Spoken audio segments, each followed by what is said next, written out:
Hello there. I'm going to be making Faux Fox dubbing brushes today. This is the finished product.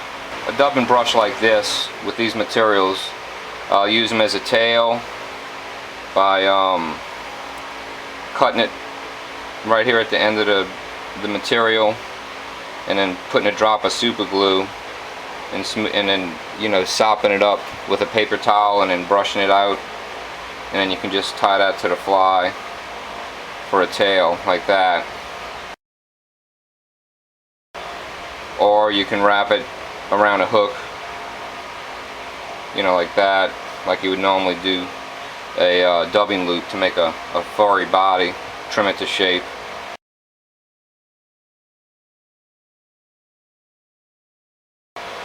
And then there's another technique where I wrap it, tie it off in the front and wrap it around the back of the hook and come forward like that.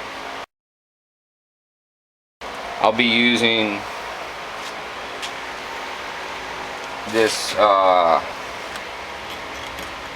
sewing machine motor powered dubbing brush maker from Cascade Crest Tools, and the fibers I'm going to be using are the Faux Fox from Cascade Crest. They absorb water like rabbit. However, being synthetic, on that first back cast it just sheds the water and then you just have a feather that you're throwing. It's pretty lightweight. I'll add a little bit of angel fibers to the mix to give it a little sparkle. It's just a super fine fiber. Probably comes under different names from different shops.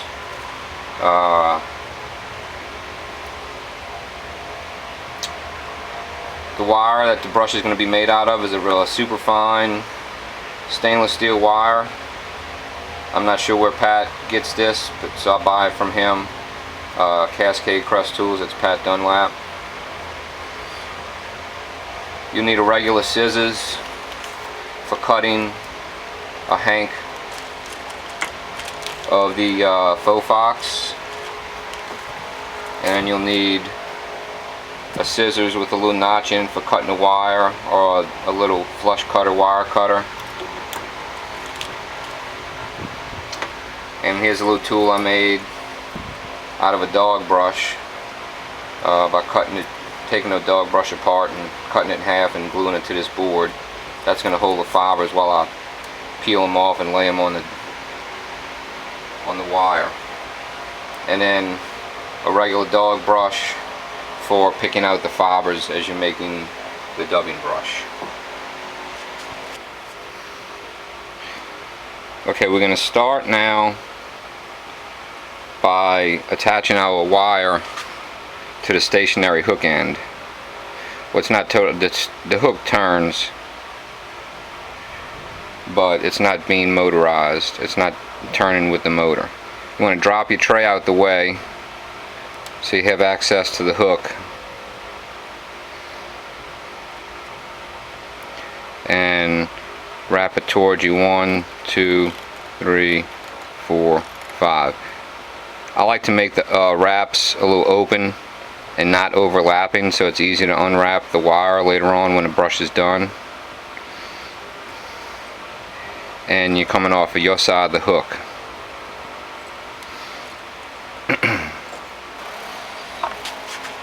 Take the wire and stretch it to the hook on the other side, on the same side of the hook. Go away from you and then back towards you over the top. Pull your tray up and then just let your wire hang down. Pin this side so the tray stays up. And if you have a fan on in the house, you better go turn the fan off, because your fibers will fly all over when you're trying to make your dubbing brush. I marked off 1-inch increments with half-inch increments in between, just to make things easier to measure without having to pull out a ruler. And also, if you want to do a dubbing brush with barring, it gives you a good gauge to kind of set your materials down on. Now for this dubbing brush, it's going to be kind of, you can make it different, you can make the fibers different lengths. And for this one, I'm going to be using it where I wrap around the back of the hook and forward. So I want kind of longer fibers. I'll use about a 2.5 inch length fiber. 1, 2, about a half. And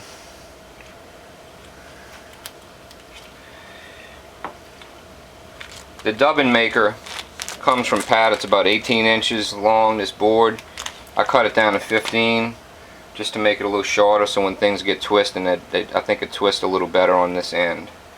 You won't really need all of these fibers, but you can save them in a container on the side.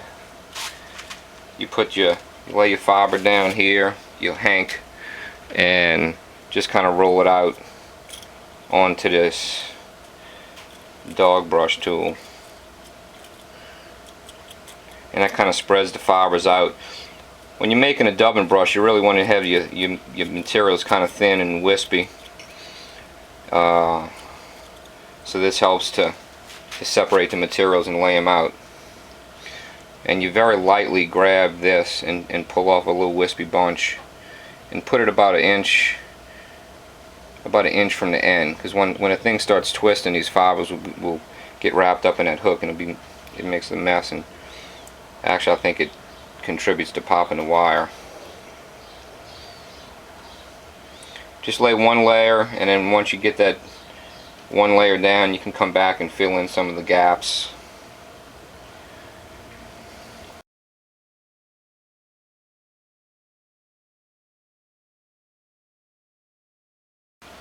So I'm going to come back and fill in some of the gaps here.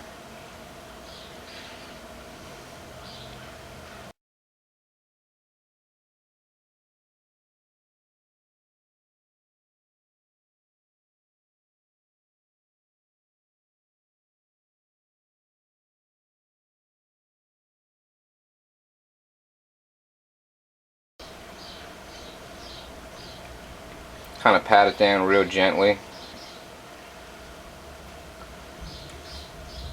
Take your fibers off of here. You could put them in a little container on the side.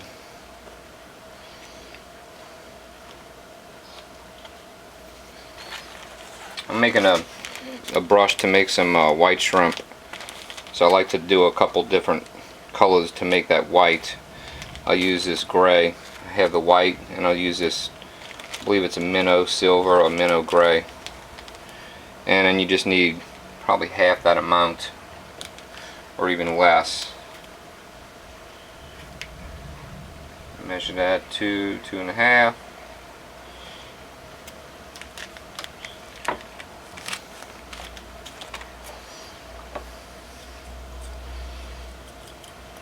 Spread it out on your brush here, on your tool. And this you want to be even lighter. And then just kind of lay it on. It doesn't look like much, but it'll kind of dampen that whiteness out a little bit.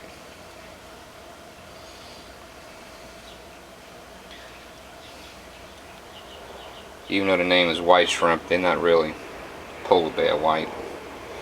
So I like to kind of dull it down a little bit.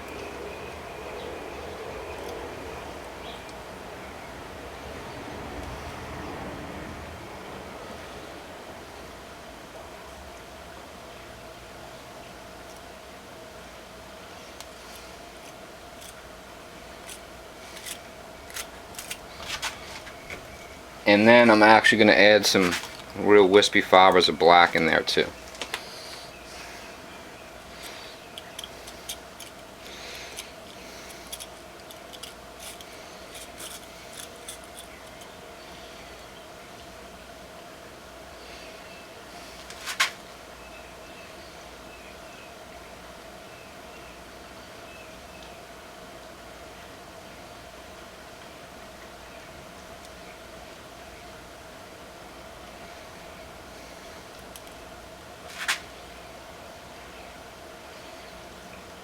The wispier the better.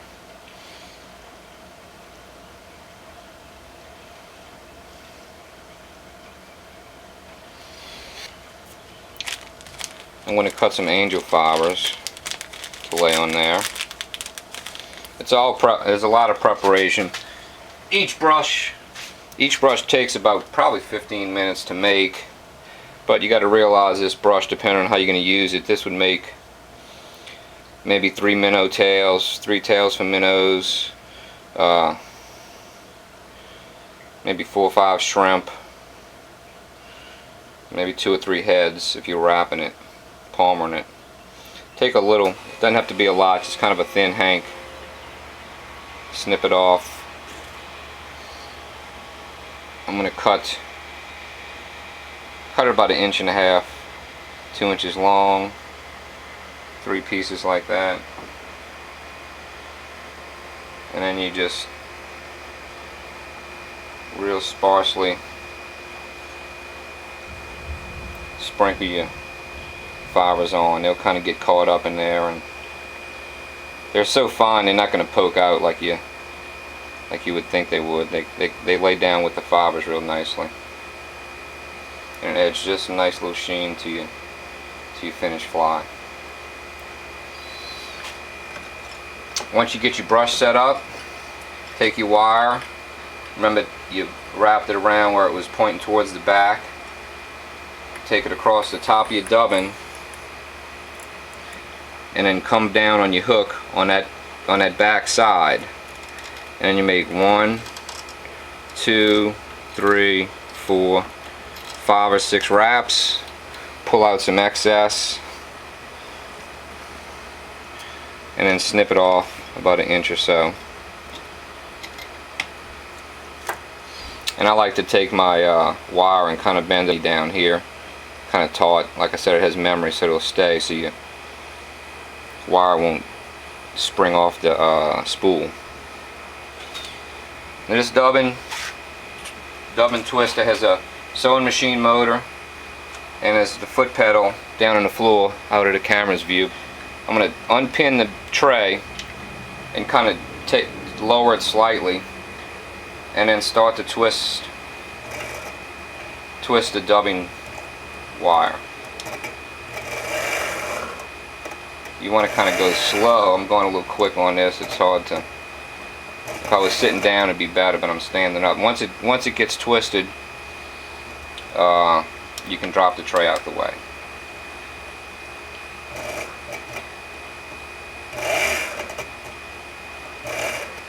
And then once your dubbing materials are secured, you can go turn the fan back on. Alright.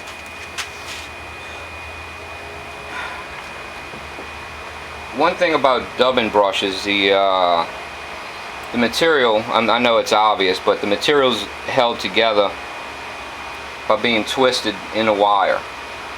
So the tighter your wire twist, the more durable your brush is going to be. Now, it takes a little patience, because what happens is when the wire is twisting, your material is twisting around the outside of the wire, and you'll see it's going to form a kind of a tight rope.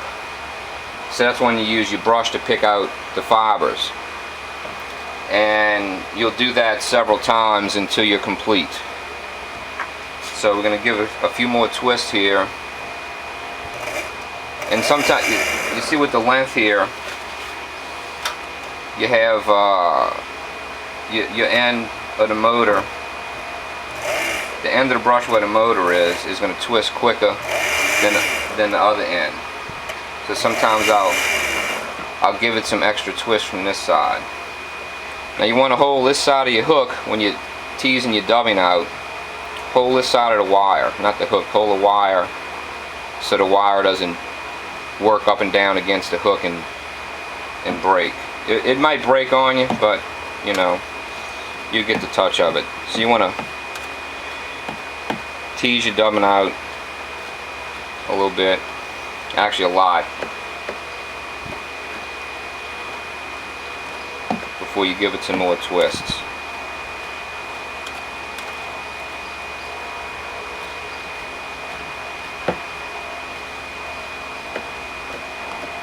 I'm doing it pretty gently here. You don't want to be too rough with it.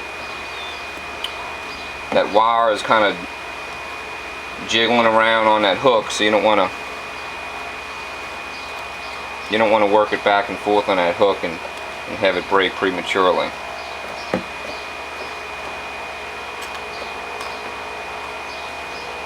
Once you get your fibers worked out a little bit, you can see, well, when you're doing it at home, you can see these wraps furthest away from the motor are more open than these are a little tighter. So your goal is to get the ones down here as tight or almost as tight as the ones closer to the motor. That way your dubbing will be secured into your twisted wire. Now if you're going to use it to palmer and wrap around the hook shank to make like the head of a fly, that's not as critical because you have the wrapping of the brush will cinch those fibers against the hook shank. If you're using it as a tail, like I often do, the twisted wire is the only thing that holds the fibers in place, and if it's loose, then your fiber is going to come out after a couple fish. So now we got it teased out a little bit. Let's give it some more twist here.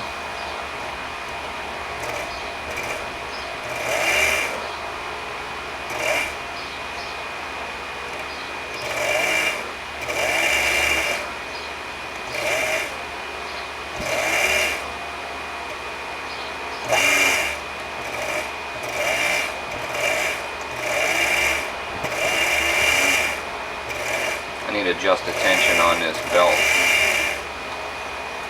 It's spinning.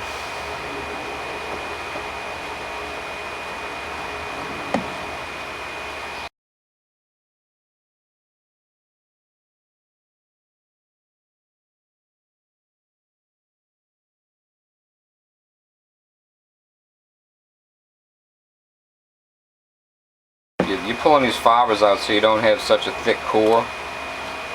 Those materials wrap around that wire, and you wind up with a thick core, which makes it more bulky tie-in and wrapping.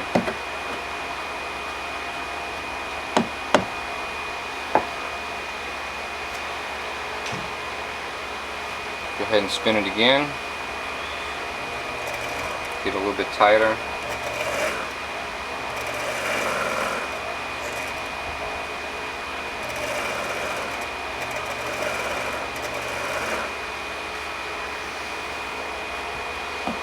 Usually 3 times is enough.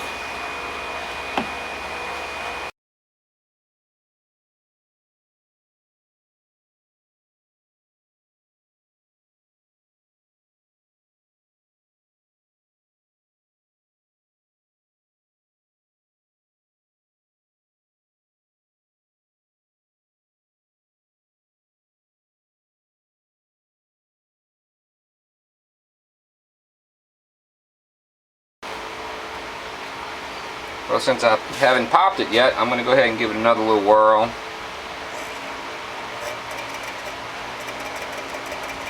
Add a few more twists into it.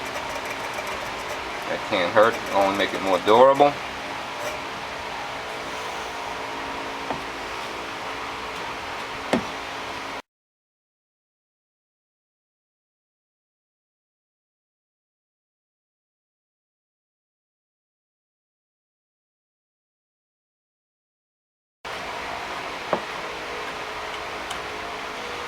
Okay, it's all dubbed out. That's, believe it or not, that's thicker than what it looks. Go ahead and find your wire that you twisted on last and untwist it. And when you do that, it may or may not release. If not, find your other wire and unwrap that.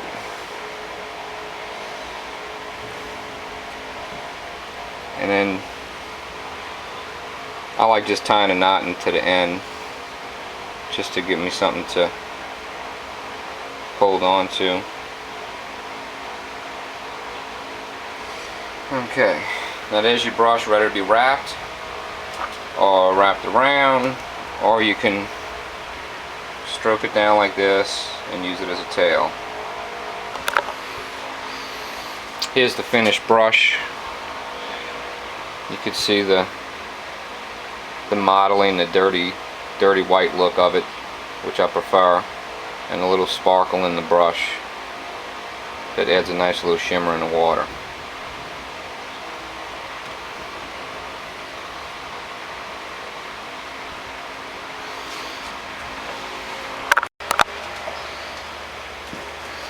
And when you're done, your dog brush will be full of the fibers that you teased out. Don't throw it out of the way. Pull it off your brush, and you can take and put that in a bag and make another dubbing brush later on, a shorter haired one. This was the brush with the 2.5-inch fibers, and then this is a brush I made with the fibers from the pulled out fibers from the brush. Both useful brushes. Here's a brush I did with tan and brown, alternating the colors.